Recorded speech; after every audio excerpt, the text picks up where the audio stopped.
ఇదంతా అవసరమా అనిపిస్తుంది గీత. ఒకవైపు అద్దంలో చూసుకుంటూ తయారవుతూనే అన్నాడు విజయ్. తప్పకుండా అవసరమే బావా, ఎన్నాళ్ళు ఇలా ఒంటరిగా ఉంటావు అంది గీత అతడి ముస్తాబు సరిగా ఉందో లేదో చూస్తూ. గీత విజయ్లు బావా మరదళ్ళు, చిన్నప్పటి నుండి ఒకే చోట కలిసి పెరిగారు. అందువల్ల వారి మధ్య ఏదైనా చెప్పునే చనువు, నిర్మలమైన స్నేహం ఉన్నాయి. గీత విజయ్ కంటే 4 ఏళ్లు చిన్నదే అయినా ఆలోచించడంలో కాస్త పరిణితి కలిగినది. పెళ్లి ఈడు వచ్చాక పెద్దవాళ్ళు వాళ్ళిద్దరికి ముడిపెడదాం అనుకున్నా ఇద్దరు అందుకు ఒప్పుకోలేదు. ప్రేమకు స్నేహానికి మధ్యనున్న అతి సన్నని రేఖ మీద వాళ్లకు స్పష్టత ఉంది. దాంతో ఇద్దరికి వేరువేరుగా వివాహాలు జరిపించారు. గీత దాంపత్యం అన్యోన్యంగా కొనసాగుతుండగా విజయ్ కాపురం మధ్య ఈ మధ్య విచ్ఛిన్నమైంది. విజయ్ భార్యను ఎంత ప్రేమగా చూసుకున్నా ఆమె తన మూర్ఖత్వంతో దాన్ని కాలదన్నుకుంది. అతడి మంచితనం ఆమెకు చేతగానితనంగా అనిపించింది. ఒక బాబు కూడా పుట్టాక కోర్టుకెక్కి విడాకులు తీసుకుంది. బాబు చిన్నవాడు కావడంతో కోర్టు తల్లికే అప్పగించింది. దాంతో విజయ్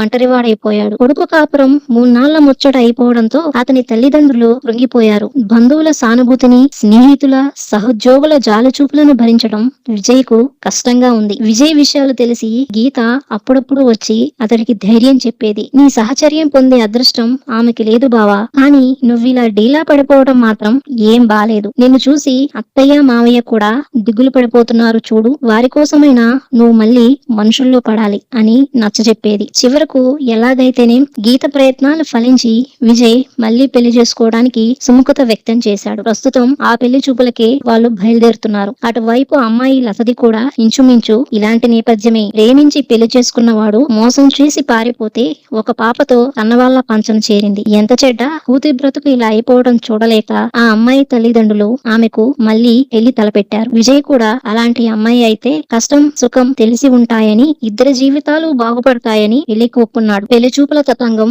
ముగిసింది. అమ్మాయి తల్లిదండ్రులు పాప భవిష్యత్తు తమదే అని వాగ్దానం ఇచ్చిన పిమ్మట విజయ్ తల్లిదండ్రులు పెళ్లికి అంగీకరించారు. లత అభ్యంతరం చెప్పబోయినా ఆమె తల్లిదండ్రులు వారించారు. నీకింకా చిన్న వయసే, ఇప్పటి నుండే నీ జీవితం ఇలా మూడువారిపోవడం మేము చూడలేము. పాప ఎలాగో మాతో అలవాటైంది కాబట్టి మేమే మా దగ్గరే పెంచుకుంటాము. నీ బ్రతుకు బాగుపడితే మాకంతే చాలు అని ఆమె తల్లిదండ్రులు ఆమెను ఒప్పించారు. కొద్ది మంది బంధువుల సమక్షంలో లత విజయ్ల పెళ్లి నిరాడంబరంగా జరిగిపోయింది. లతకు అప్పటికే ఉద్యోగం వచ్చింది. పెళ్లయ్యాక ఇద్దరు ఒకే ఊరికి బదిలీ చేయించుకున్నారు. మెల్లమెల్లగా వారిద్దరూ పాతగాయాలు మరిచి మొహమాటాలు విడిచి కొత్త జీవితం ప్రారంభించారు. పొద్దున్నే లేచి తయారవడం, ఎవరెవరి ఉద్యోగాలకు వాళ్ళు వెళ్లిపోవడం, తిరిగి సాయంత్రం ఇల్లు చేరడం, ఇది వారి దినచర్య. రోజు విజయ్ ముందుగా ఇల్లు చేరుకుంటాడు. తర్వాత మరో అరగంటకు లత వస్తుంది. రాగానే భర్తకు కాఫీ కలపడం, మళ్లీ రాత్రికి వంట, మరుసటి రోజుకు కావలసినవి సిద్ధం చేసుకోవడం, ఉదయాన్నే టిఫిన్లు, ఇద్దరికి లంచ్ బాక్సులు, ఇలా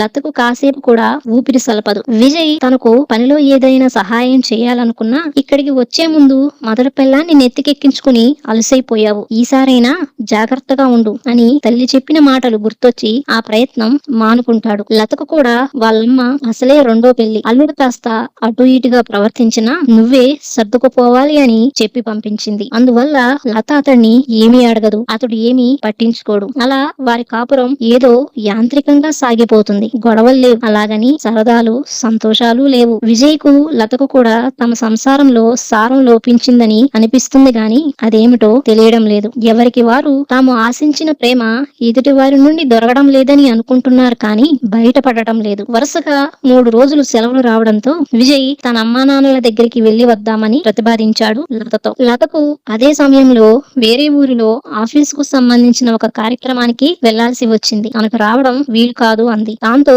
విజయ్ ఒక్కడే తమ ఊరికి బయలుదేరాడు. గీతకి కూడా అప్పుడే తన పుట్టింటికి వచ్చింది. విజయ్ వచ్చాడని తెలిసి వాళ్ళ ఇంటికి వెళ్ళింది. ఎలా ఉన్నావు బావా, ఎలా ఉంది నీ కొత్త కాపురం, ఎంతో ఉత్సాహంగా అడిగింది అతన్ని చూడగానే. జీవం లేని నవ్వు నవ్వాడు విజయ్. అతడి వాలకం చూసి సరే బావా, సాయంత్రం మామిడి తోటకు వెళదాం, తయారుగా ఉండు అని చెప్పి వెళ్లిపోయింది గీత. సాయంత్రం అవగానే గీత తయారై వచ్చింది. త్వరగా రా బావా అంటూ విజయ్ ని బయలుదేరదీసింది. సంధ్య వేళల్లో పల్లెటూరి అందాలు వర్ణించడానికి కౌలే అయ్యుండక్కర్లేదు. కమ్మగా ముక్కుపుటాలను తాకే మట్టి వాసన, దూరంగా ఆలయంలో మురోగే చిరుగంటల సవ్వడి, వంపులు తిరిగి వయ్యారంగా ప్రవహించే పిల్ల కాలువ, గుడి ముందరి చెరువులో విరిసిన కలువ పూలు, ఇవన్నీ చూస్తే సామాన్యుడికి కూడా భావుకత్వం వచ్చేస్తుంది. గీతా విజయులకు అవన్నీ సుపరిచితాలే. దారిలో పలకరించే ఆత్మీయులకు చిరునవ్వుతో జవాబిస్తూ ఇద్దరు మామిడి తోట చేరుకున్నారు. ఇప్పుడు చెప్పు బావా నీ విశేషాలు, కిందకు దిగిన ఒక మామిడి కొమ్మ మీద కూర్చుంటూ అడిగింది గీత.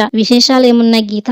బాగానే ఉన్నాం. ఒంటరితనమైతే లేదు. తను మరో కొమ్మ మీద కూర్చుంటూ అన్నాడు విజయ్. అదేంటి బావా అంత నీరసంగా మాట్లాడుతున్నావు? మీరిద్దరూ సంతోషంగా లేరా? ఏమైనా గొడవలా? నాదుర్దాగా అడిగింది గీత.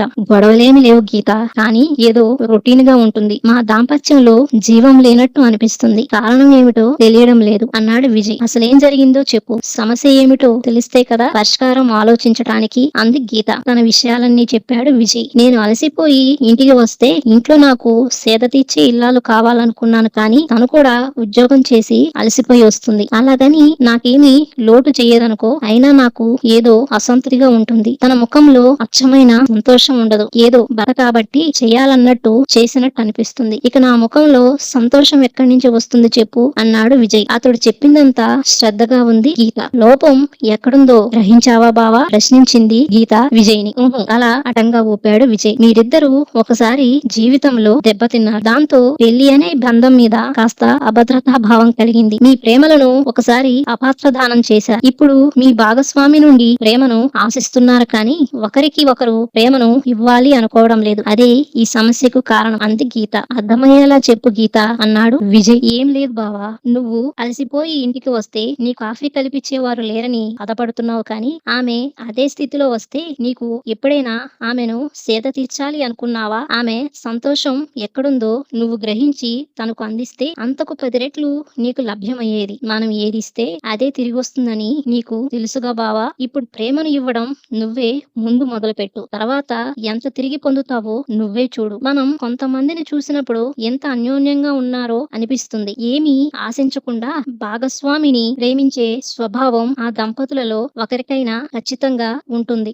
ఇద్దరికీ ఉంటే అది మరింత స్వర్గమే. ఒకరి ఇష్టాలను మరొకరు తీర్చడం, అభిప్రాయాలు గౌరవించుకోవడం, ఒకరి బాధను మరొకరు అనుభవించడం, ఒకరు పొరపాటు చేస్తే మరొకరు క్షమించుకోవడం, ఇలా ఒకరికి ఒకరుగా ఇద్దరు ఒకరుగా మారిపోతారు. నీ ఇష్టమే నా ఇష్టం అనడం వ్యక్తిత్వాన్ని పోగొట్టుకోవడం కాదు, ఇష్టమైన వ్యక్తిగా మారిపోవడం అంతే. నువ్వు నీ మొదటి వివాహం విషయంలో ఇలాగే ఉన్నా అవతలి వ్యక్తి మూర్ఖురాలు అవడంతో అది వ్యర్థమైపోయింది. ఇప్పుడు సరైన వ్యక్తి దొరికినప్పుడు నీ ప్రేమను వ్యక్తపరచకుండా తన నుండే ఆశిస్తున్నావేమి బావా? నీ సంతోషం ఎక్కడో లేదు, నీ చేతుల్లోని నీ చేతల్లోనే ఉంది అంది గీత. విజయ్ కాసేపు ఏదో ఆలోచిస్తున్నట్లు ఉండిపోయాడు. నువ్వు చెప్పేది నిజమే గీత. నీళ్ళలా ఉండడానికి కొంత నా గత జీవితం కారణమైతే మరికొంత అమ్మ మాటలు కారణమయ్యాయి. ఇప్పుడు నా జీవితం ఎలా మలుచుకోవాలో నువ్వు సున్నితంగా తెలియజేశావు. థ్యాంక్ యూ వెరీ మచ్ మనస్ఫూర్తిగా అన్నాడు విజయ్. అప్పటికే చీకట్లు ముసురుకుంటూ ఉండడంతో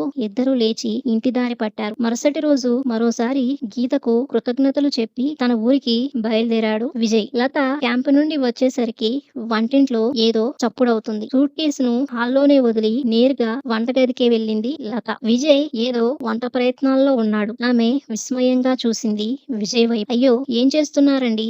నేను వచ్చేసాను గదా, తప్పుకోండి నేను చేస్తాను అంది లత. ఏం వద్దు గాని నువ్వు వెళ్ళి ఫ్రెష్ అయ్యిరా అన్నాడు విజయ్.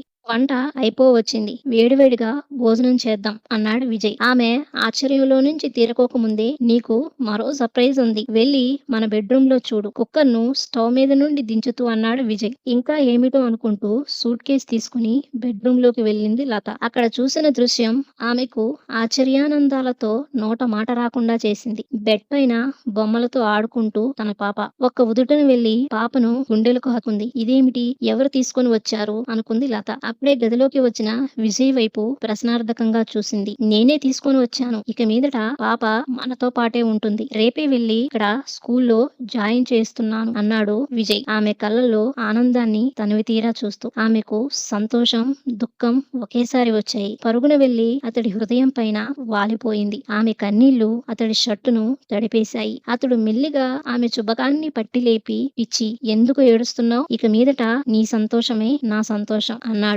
ఆమె నుదుటి మీద ముద్దు పెట్టుకుంటూ. తన బాబు దూరమైనప్పుడు తండ్రిగా తనెంత బాధపడ్డాడో తెలుసు. అలాంటిది నవమాసాలు మూసి కన్న పాప దూరమైతే లత ఇంకెంత బాధపడి ఉంటుందో విజయ్ అర్థం చేసుకున్నాడు. తన బాధను దూరం చేయడమే తనకు నిజమైన సంతోషం అనిపించింది విజయ్ కు. ఊరు నుండి వస్తూ వస్తూ అత్తగారింట్లో వెళ్లి పాపను తీసుకుని వచ్చాడు. గీతోపదేశం తన జీవితాన్ని ఇక ఆనందమయం చేస్తుంది అనుకుంటూ లతను మరింతగా హత్తుకున్నాడు విజయ్.